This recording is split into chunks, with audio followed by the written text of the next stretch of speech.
ये पैसे मुझे दे दो। रुक जाओ। अगर तुम ये लेकर भाग गए तो? ऐसा कुछ नहीं है। तो फिर कहानी खत्म। डक्कू बकबकू।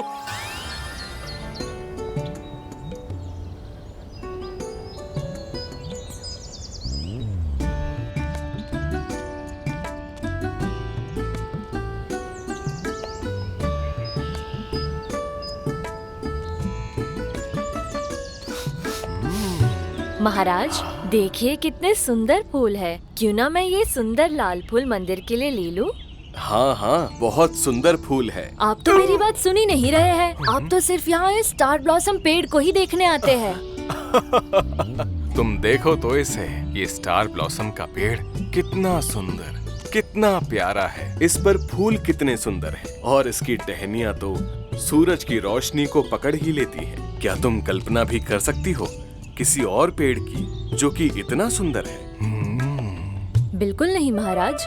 क्या है कोई पेड़ जो इससे लंबा, इससे ज्यादा हरा भरा या इससे ज्यादा सुंदर फूल देता हो? क्या है ऐसा कोई और पेड़ जिसकी जड़ें धरती के बीचों बीच जाती हों? इसलिए ये आपका पसंदीदा है।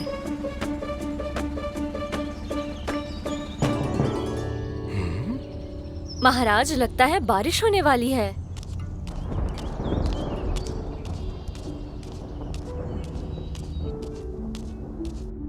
राज्य में इस साल फसल अच्छी हुई है तो सभी किसानों का टैक्स माफ कर दिया जाए। महाराज की जय हो, महाराज की जय हो।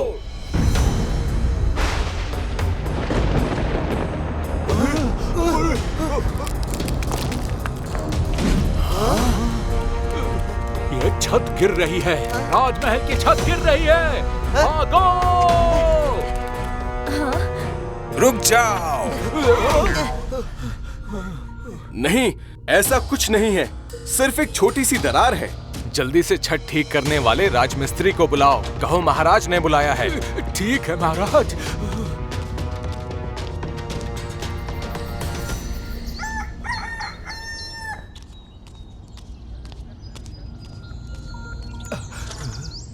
जिस लकड़ी की बीम ने छत को संभाल रखा था वही टूट गई है। इसको जल्दी ही बदलना होगा नई लकड़ी से। तो फिर जल्दी बदलो। किसी भी मजबूत पेड़ की लकड़ी ले आओ और इसे ठीक करो।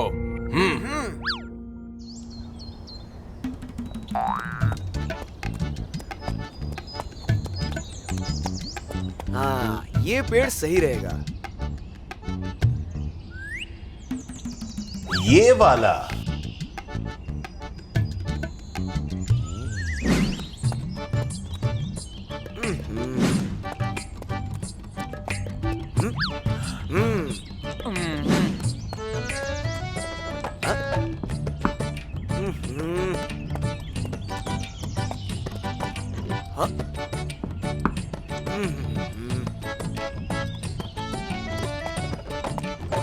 इतने पेड़ देखे पर राजमहल में जो पेड़ अच्छा लगे और मजबूत टिका रहे ऐसा कोई पेड़ है ही नहीं।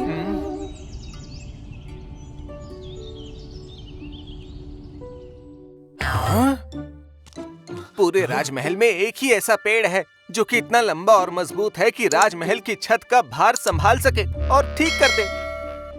कौन सा पेड़? अभी बताता हूँ। वो सुंदर सा स्टार ब्लॉसम पेड़। क्या? नहीं, बिल्कुल नहीं। चाहे ये छत टूटकर गिर जाए, ये पूरा महल ही गिर जाए, पर मैं मेरे स्टार ब्लॉसम पेड़ को कटने नहीं दूंगा। महाराज, मैं ये कहना चाहूँगा कि ये ठीक नहीं है। क्या मतलब? ये महल आपके दादाजी ने और पिताजी ने बनवाया था। ये हमारे राज्य और आपके परिवार की शान है। इसीलिए इस महल में सबसे अच्छे पेड़ की लकड़ी ही लगनी चाहिए। जी हाँ। शायद आप लोग सही बोल रहे हो। महाराज, सबसे अच्छा, सबसे मजबूत और शानदार तो स्टार ब्लॉसम ही है। ठीक है, लकड़ी काटने वाले को बुलाकर कह दो कि स्टार ब्लॉसम को कल सुबह सूरज उगने से पहले काट दे। अरे नहीं, ये क्या कर रहे हैं?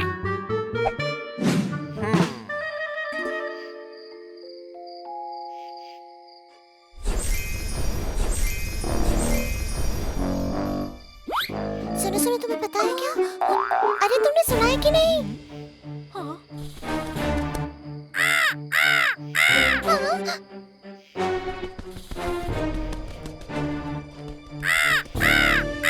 महाराज ने आदेश दे दिया। क्या ये सच है? ऐसा हो नहीं सकता। कोई स्टार ब्लॉसम को काट दे, क्या कोई रोक नहीं सकता? ऐसा ही है, मैंने सुना।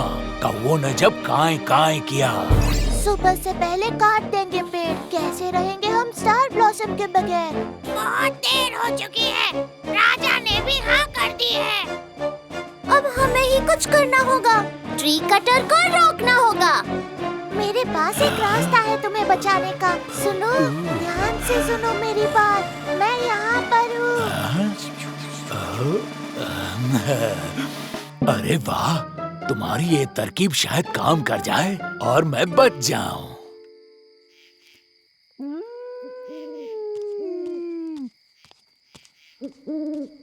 अरे ये क्या?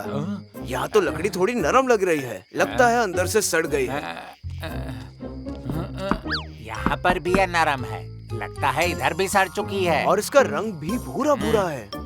मतलब ये पूरा का पूरा पेड़ अंदर से खराब है। मतलब ये लकड़ी हम महल के लिए इस्तेमाल नहीं कर सकते। रातों रात पूरा पेड़ सड़ गया। जल्दी राजा को बताना होगा। स्टार ब्लॉसम की लकड़ी अब किसी काम की नहीं।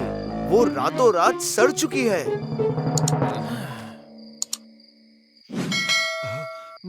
महाराज, अब हमें स्टार ब्लॉसम की लकड़ी की जरूरत नहीं। हाँ? क्योंकि उसकी लकड़ी सड़ चुकी है। स्टार ब्लॉसम की लकड़ी सड़ गई? इलाज वाले को बुलाओ जल्दी। वाह, तुम बच गए।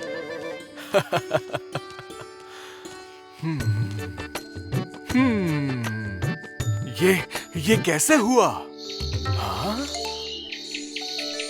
ऐसे मैं खराब थोड़ी ना हुआ था। मेरे दोस्त कोशा घास और ये गिरगिट मेरे तने से लग गए थे और इनकी वजह से पेड़ काटने वालों को लगा कि मैं सड़ चुका हूँ। क्या?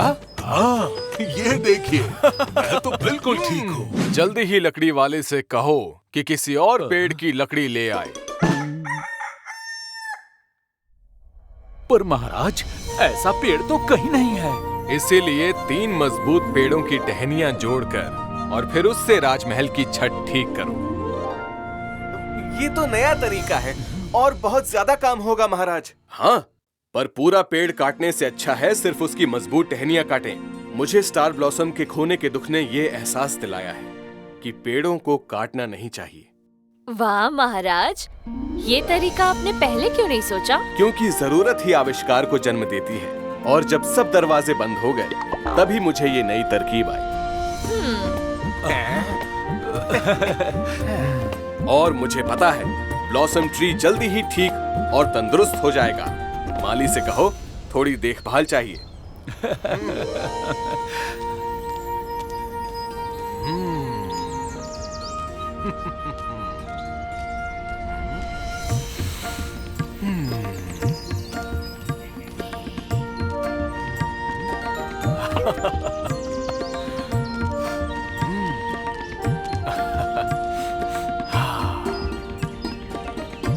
आज आप अपने पसंदीदा स्टार ब्लॉसम पेड़ को क्यों नहीं देख रहे हो? क्योंकि कुशा घास कितनी सुंदर लग रही है, बिल्कुल हरी भरी।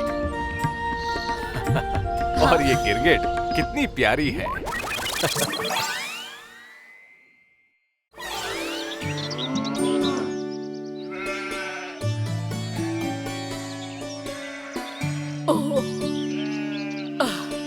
कहाँ चली गई चीनी? आ गई नानी। और छोटू को भी साथ ले आई। नदी के तरफ जा रहा था पर मैंने भी बकरी की आवाज निकालकर उसे पास बुला लिया। कितनी समझदार है मेरी चीनी। अब चलो, हमें बाजार जाना है, सब्जियाँ खरीदनी है। चलो नानी। टमाटर ले लो, ताजे ताजे टमाटर 10 रुपए के 1 किलो ले लो। आधा किलो टमाटर देना बेटा। ये लीजिए। ये लो 10 रुपए। बड़ी उम्र की औरत है और साथ में बच्ची भी है। कुछ पैसे ज्यादा ले लेता हूँ। ये लो आपका छुट्टा, 3 रुपया वापस लो। तो रुको नानी। भैया, हमने आधा किलो लिया है तो हमें 5 रुपए वापस मिलने चाहिए, 3 नहीं। बच्ची तो काफी तेज है। ये लो 5 रुपए। चलो नानी।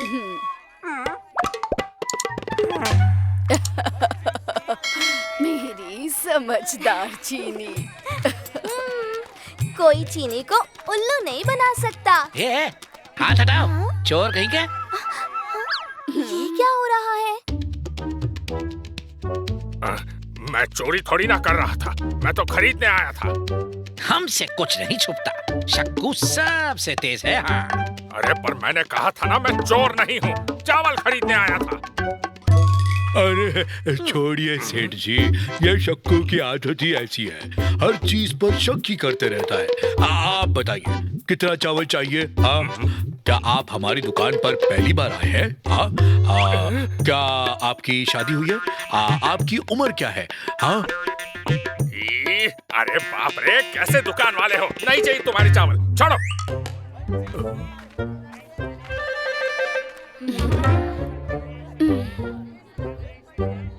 ये भाग क्यों गया? हाँ?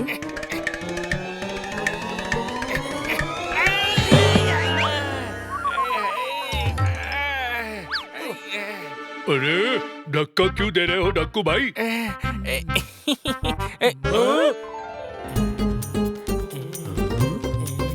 इतना सारा पैसा? ये तो हम तीनों की महीने की कमाई है। ये पैसे मुझे दे दो, मैं संभाल के रखता हूँ। अच्छा, अगर तुम ये लेकर भाग गए तो ये हमें किसी ईमानदार के पास रखना होगा।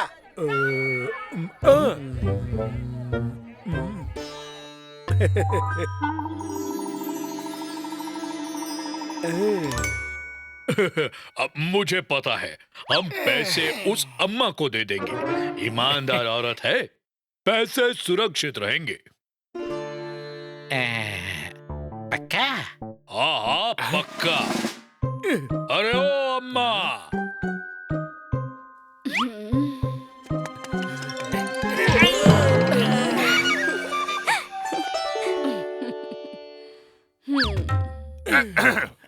हम चाहते हैं कि आप हमारी महीने की कमाई अपने पास सुरक्षित रखें। लेकिन जब तक हम तीनों पैसे मांगने साथ में न आए, हम में से किसी एक को पैसे मत देना, ठीक है? ठीक है। चलो नानी, शाम हो रही है।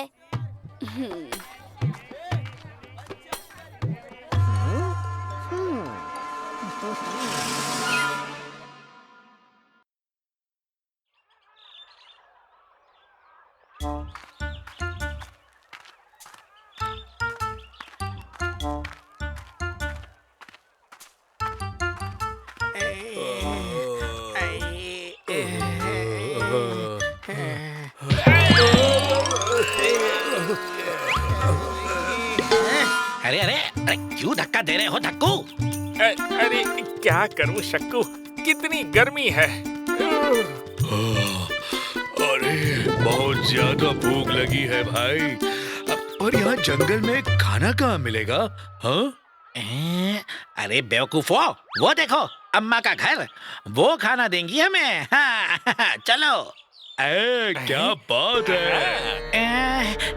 तुम दोनों ना यहीं पर रुको, मैं खाना लेकर आता हूँ। हाँ?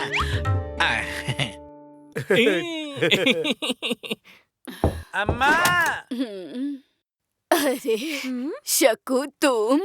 हाँ अम्मा, मैं हूँ, बस अपने पैसे लेने आया हूँ। शक्कू चाचा, वो भी अकेले? शकू, तुम्हें पता है मैं तुम्हें पैसे नहीं दे सकती। तुम्हारे बाकी के 2 साथियों का होना जरूरी है। पर वो दोनों तो यही हैं। बस वहाँ दूर बैठे हैं। बकबकू, ढक्कू, अरे जरा अम्मा को बोल दो कि वो मुझे दे दे। बोलो बोलो। अम्मा दे दो। और थोड़ा जल्दी करो अम्मा। सुन लिया?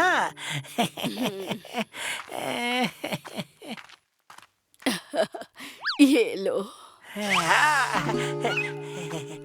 चलता हूँ। मिल गए पैसे। अब मैं हो जाऊंगा गायब। शक्कू सबसे तेज है।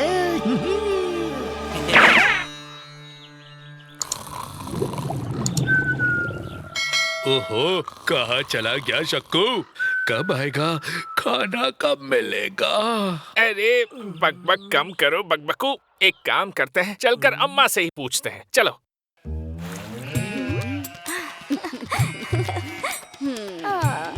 अम्मा, अरे ओ अम्मा, बताओ कहाँ है शक्कू? सारा खाना खुद ही चट कर गया क्या? खाना? वो तो पैसे लेकर चला गया। पैसे? ऐसे कैसे? अरे हमने तो आपको कहा था ना कि सिर्फ हम तीनों को ही देना। परवर कुछ नहीं, मुझे पहले से ही लगा था कुछ तो गड़बड़ है। अब आप हमें सारे पैसे लौटाएंगे। पर इसमें नानी का कोई दोष नहीं है। ज्यादा जबान मत लड़ाओ, छोटी लड़की। कहाँ है हमारे पैसे? सारे के सारे अभी चाहिए, वरना हम तुम्हारे जानवरों को उठा कर ले जाएंगे। समझी? चाचा सुबुद्धि को पूछते हैं, वही गांव के सरपंच हैं। मंजूर? ठीक है, चलो। चलो नानी, मेरे पास एक आइडिया है।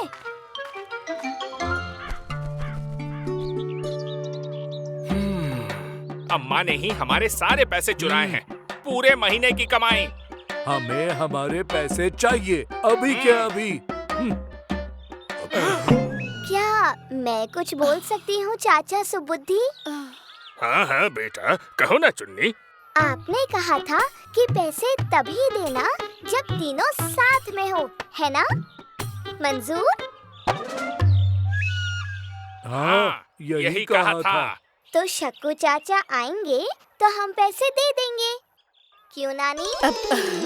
हाँ, सही कहा चीनी बेटा। जब तीनों साथ में होंगे तभी पैसे मिलेंगे। हाँ। पर शक्कू तो नहीं है। वो तो भाग गया। तो हम इंतजार करेंगे। तो फिर कहानी खत्म। डक्कू बकबकू, अब जाओ यहाँ से। बहुत ही बढ़िया। कितनी समझदार है मेरी बच्ची। कोई भी चीनी को उल्लू नहीं बना सकता। Like, share